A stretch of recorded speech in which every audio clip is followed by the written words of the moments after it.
दोस्तों नमस्कार। यूपी में विधानसभा उपचुनाव की सरगर्मियां तेज हो गई हैं और वेस्टर्न यूपी में मीरापुर, मुजफ्फरनगर की मीरापुर, गाजियाबाद, अलीगढ़ की खैर और मुरादाबाद जिले की कुंदर की विधानसभा सीट बहुत इम्पोर्टेंट है। आज हम चर्चा करेंगे केवल मीरापुर सीट के बारे में। मीरापुर इसलिए इम्पोर्टेंट है कि जिन 9 विधानसभा सीटों पर उपचुनाव हो रहा है उनमें से एकमात्र सीट मीरापुर है जो बीजेपी ने अपने गठबंधन के किसी साथी को दी है, आरएलडी को दी है।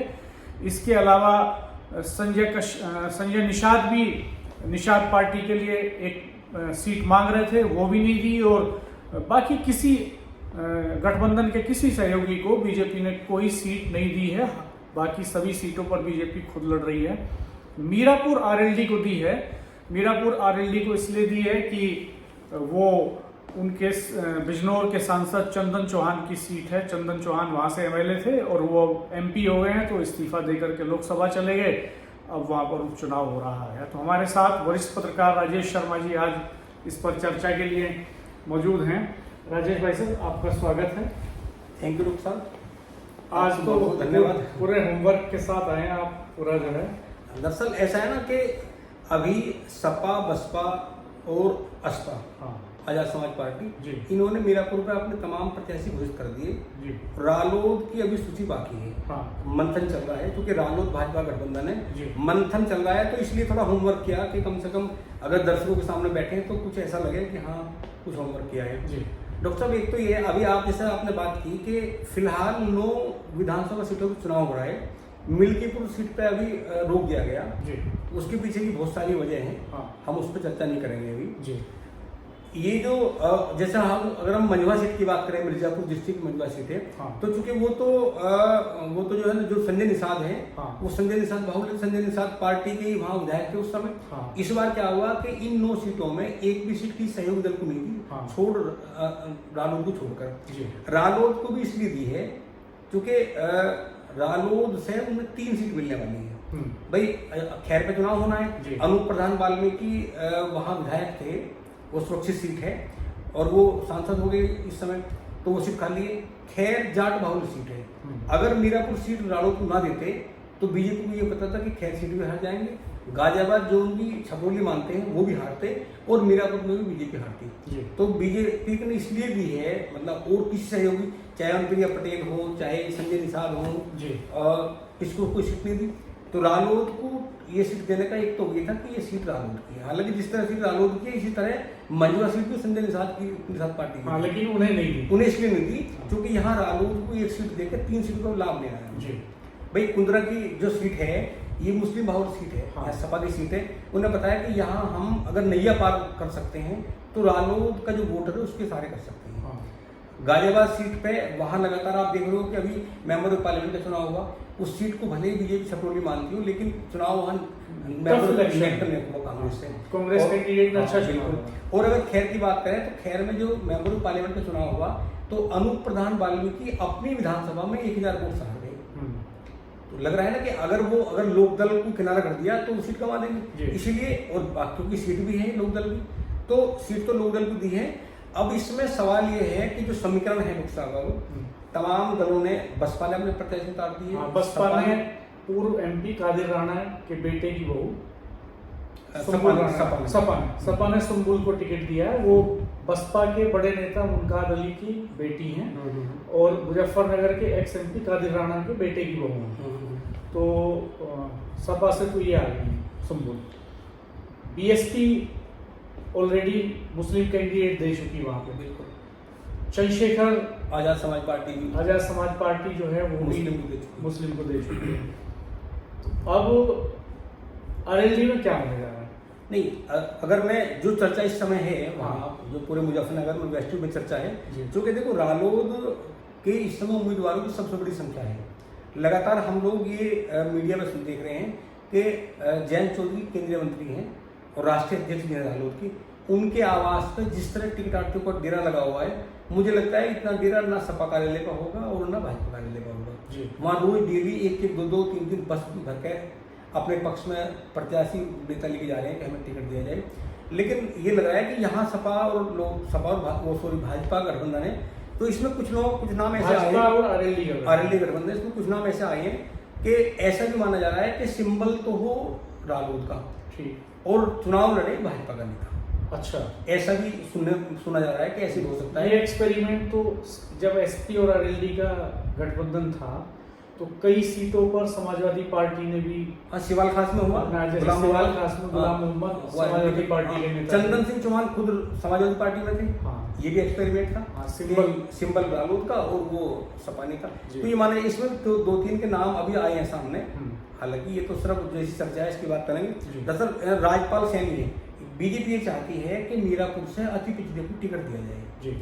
वो कहती है सिंबल तो हो लोकल का और नेता बीजेपी का हो। तो चूंकि राजपाल सैनी है, राजपाल सैनी अति पिछड़े में बड़ा नाम है, तो राजपाल सैनी का नाम आ रहा है। दूसरे मित्रेश पाल पहले एमएलए रही है,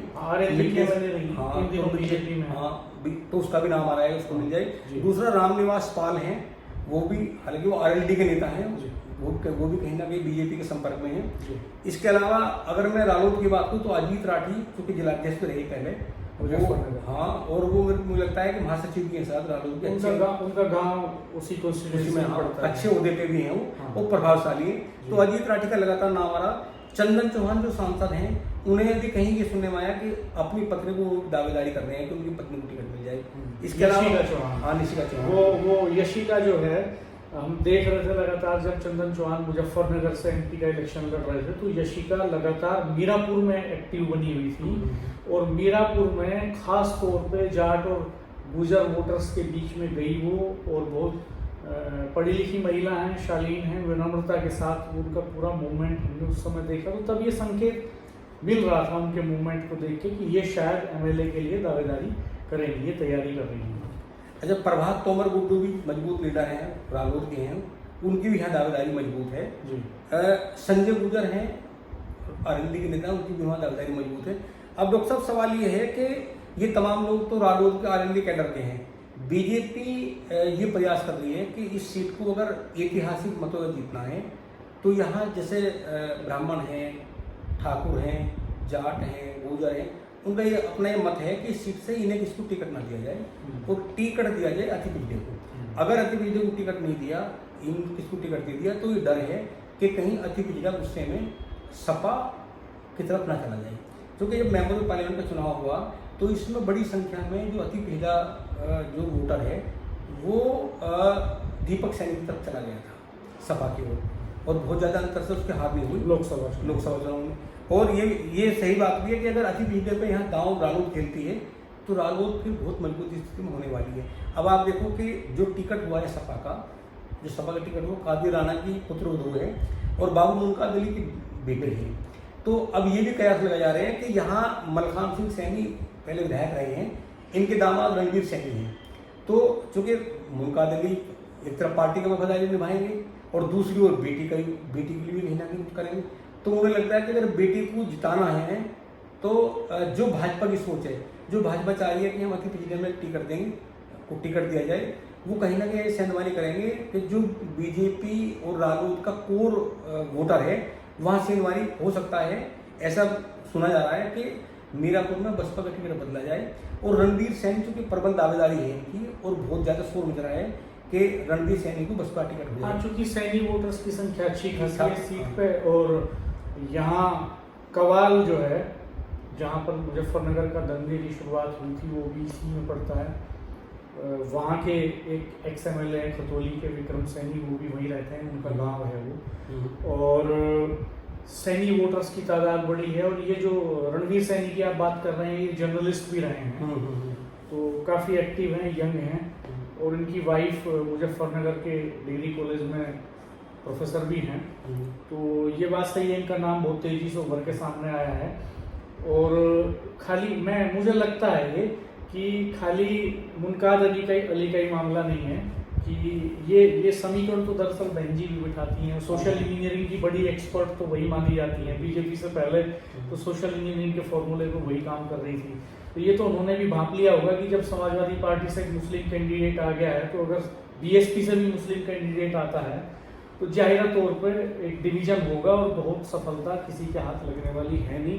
अगर कुछ निकलेगा तो फिर अदर बैकवर्ड कास्ट से ही कुछ निकलेगा। तो ये बात आपकी सही है कि वो सैनी, क्योंकि अगर सैनी देखो जी, मीरापुर में बड़ा वोट बैंक वहाँ मुस्लिम है, उसके बाद में अगर बात करें तो दलित है, दलित के बाद सबसे बड़ा वोट बैंक सैनी है। मतलब अति पीढ़ी की अगर हम बात करें, सैनी है, पाल है, प्रजापति है, कश्यप है, ये बड़ा वोट बैंक है। और अगर बसपा ने दांव खेला, भाजपा का जो कोर वोटर है, अभी तक सैनी तो भाजपा कोर वोटर है, अगर सैनी को टिकट दिया तो कहीं ना कहीं जो भाजपा गठबंधन है उसके लिए मुश्किल खड़ी हो सकती है। तो अभी फिलहाल ये, हालांकि ऐसी स्थिति में चुनाव तिकोना हो सकता है। हाँ बिल्कुल होगा, त्रिकोणीय होगा चुनाव, और त्रिकोणीय चुनाव होगा। फिर आप ये मानिए कि क्योंकि कादिर राणा भी मीरापुर कॉन्स्टिट्यूंसी के रहने वाले हैं, वहाँ से बड़े कारोबार, पहले मोरना से, मोरना कॉन्स्टिट्यूंसी थी पहले, वहाँ विधायक रहे, पहले मोरना से विधायक रहे और फिर मुजफ्फरनगर सांसद रहे 2009 में। कारोबारी हैं और एक वर्ग में ठीक ठाक मजबूत पकड़ भी है, आर्थिक तौर पर मजबूत है। तो ये तो देखना पड़ेगा अब जब टिकट क्लियर होगा। और ये भी तय है कि अगर रालोद में, जैसे बात चली है कि वह भाजपा का कैंडिडेट हो जाए, रालोद का सिंबल हो जाए, तो कुछ हो सकता है, ऐसा भी ऐसा हो सकता है। और अगर ऐसा होता है, अगर भाजपा का जो भी लीडर होगा वो चुनाव लड़ेगा और सिंबल रालोद का होगा, तो कहीं ना कहीं भाजपा की मंशा ये है कि रालोद और बीजेपी के बीच में खटास है 2022 के चुनाव को लेकर, वो फिर खटास दूर हो जाएगी। रालोद का वोटर सिंबल पर वोट देगा, जो बीजेपी का लीडर चुनाव लड़ेगा तो बीजेपी की पूरी वीटो पावर उसकी जाने देगी। अच्छा, एक अरेली ज्वाइन की थी जब बीएसपी से टिकट कट गया मलूक नागर का बिजनौर से, तो उन्होंने अरेली ज्वाइन कर ली। तब ये माना जा रहा था कि शायद मलूक नागर बिजनौर से कैंडिडेट हो सकता है, लेकिन उनका नंबर नहीं आया, चंदन चौहान बाजी मार ले गए। और मलूक नागर आर्थिक तौर पर सक्षम है, कारोबारी हैं बड़े, कई चुनाव मेरठ से भी लड़े लेकिन यहाँ उन्हें सफलता नहीं मिली थी। तो उनका भी नाम बीच में आता है, उनके बेटे का नाम आता है मीरापुर से लेके, इसमें क्या संभावना है? डॉक्टर साहब, मैंने सुना अभी, मैं एक दिन सोशल मीडिया पे देखा, मैंने अखबार में देखा, मीरापुर बड़ी मतलब ठगीसी वाली विधानसभा है, वहाँ बीजेपी, सपा और बस ऐसे बहुत सारे विधायक बने जो बाहर के हैं, मीरापुर के नहीं है, वो विधायक बनते हैं और यहाँ से फिर फरार हो जाते हैं, वो जीतते हैं। इस बार ऐसी मैंने मीटिंग सुनी है, ऐसी पंचायत हुई है मीरापुर में अलग अलग जाति समूह की, उन्होंने कहा कि किसी भी जाति का हो, जो लोकल कैंडिडेट होगा उसे ही वोट देंगे। अवतार सिंह बढ़ाना भी आए थे, लेकिन वहाँ रहे नहीं। बिल्कुल। तो इस बार सबका फोकस ये होगा कि कोई भी कैंडिडेट हो लोकल हो। तो मलूक नागर जी जो बड़े नेता है, पहले सांसद रहे बिजनौर विधानसभा से, लेकिन जो वोटर की वो मनसा है, वोटर लगातार बहुत सारे एग्जाम्पल देता है, वो एग्जाम्पल करतासी उड़ाने का देता है, वो एग्जाम्पल अवतार से उड़ाने का देता है, वो बाहर से बहुत सारे लोग आए। अभी भी मुझे लग रहा है कि बहुत लंबी फहरिस्त है उन नामों की, कोई नोएडा का रहने वाला है, कोई दिल्ली का रहने वाला है, और ऐसी गुर्जर समुदाय की बहुत बड़ी है। वो सब लोग कहते हैं कि पैसा बहुत खर्च करेंगे, लेकिन जो वहाँ का वोटर है उसे पैसे वाले कैंडिडेट से मतलब नहीं, उसे उससे मतलब है जो उसके लोकल का हो, उसके काम आए।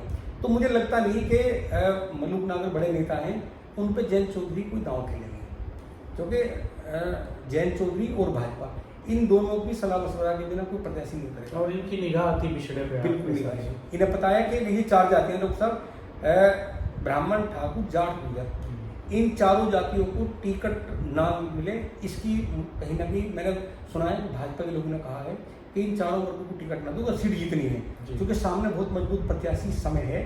और अगर बसपा ने टिकट बदल के अति पिछड़े का दांव खेलना तो बीजेपी के लिए, रालोद के लिए मुश्किल खड़ी हो सकती है। इसलिए अति पिछड़े पे अगर अति पिछड़ा कोई कैंडिडेट यहाँ बनता है, वो चुनाव लड़ता है, तो मुझे लगता है कि बहुत सेफ चुनाव।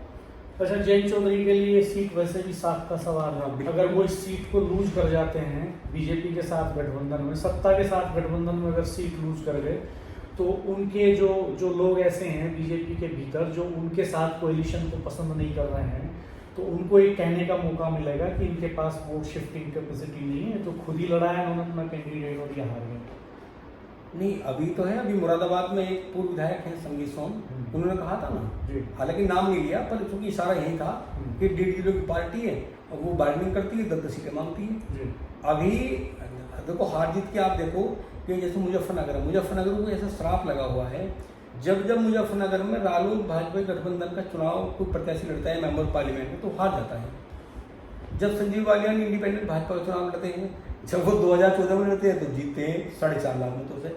जब वो 2019 में चुनाव लड़ते हैं तो तब भी वो 1 लाख कुछ वोटों से जीतते हैं, नहीं लगभग 21,000 के आसपास जीतते हैं शायद, तो तब भी जीतते हैं 6,000 चौधरी अजीत सिंह जी के 6,000 चुनाव तो लगभग 6,000। तो ये भी इसमें भी कहना कि अगर मुजफ्फरनगर में रालोद के गठबंधन के साथ में अगर संजीव बालियान हार रहे हैं तो ये बहुत सोचने का विषय है जी। तो हो सकता है कि कहीं इसीलिए ये सब देखते हुए भी ये कहा गया हो कि नेता बीजेपी का सिंबल रालोद का, ताकि आपस में कम्युनिकेशन बना रहे। एक सीट उत्तराखंड में थी जहाँ उपचुनाव हुआ विधानसभा का, मंगलोर, वहाँ अवतार सिंह बढ़ाना को बीजेपी ने टिकट दिया था। करतार सिंह बढ़ाना को दिया था, अवतार सिंह बढ़ाना के भाई बढ़ाना बंधु जो हैं वो पैराशूट लीडर्स हैं, और वो पैराशूट से कहीं भी लैंड करते हैं, कहीं भी विन करते हैं, और 5 साल बाद फिर दूसरी सीट बदल देते हैं, और 5 साल उस इलाके में दिखाई नहीं देता है जो जनता उनके बारे में है वो। हालांकि अवतार सिंह बढ़ाना मेरठ से एमपी रहे, मेरठ में सक्रिय भी रहे, और फिर खतौली से करतार सिंह बढ़ाना रहे, तो 5 साल खतौली वाले उन्हें ढूंढते रहे, पोस्टर भी लग गए उनके वहाँ पे।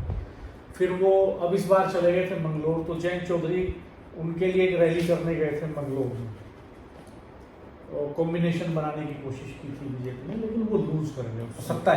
सत्ता है और जाट वोटर्स भी ठीक संख्या में, शाम दाम दंड भेद पूरा इस्तेमाल किया। हाँ, ये ऐसा आरोप लगा कि पुलिस और प्रशासन का पूरा इस्तेमाल किया गया जी।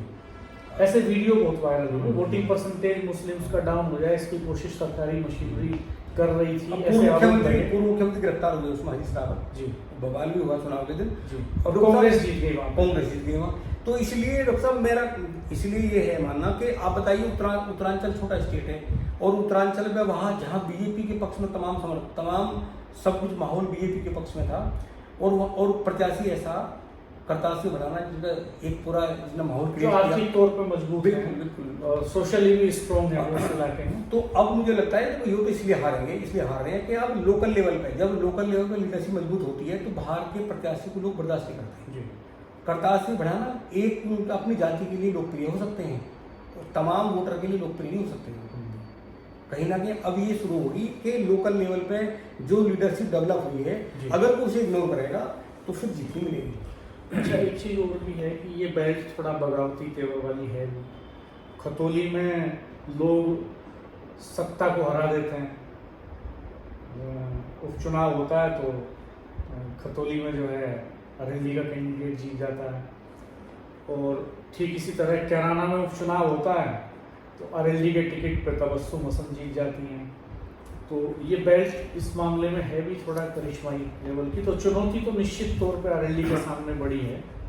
डॉक्टर साहब बड़ी है। खतौली में एक समीकरण दूसरे थे जी। खतौली में जिस समय चुनाव हुआ, देखो बीजेपी के खिलाफ एंटी इनकम्बेंसी तो है ना, मानना पड़ेगा।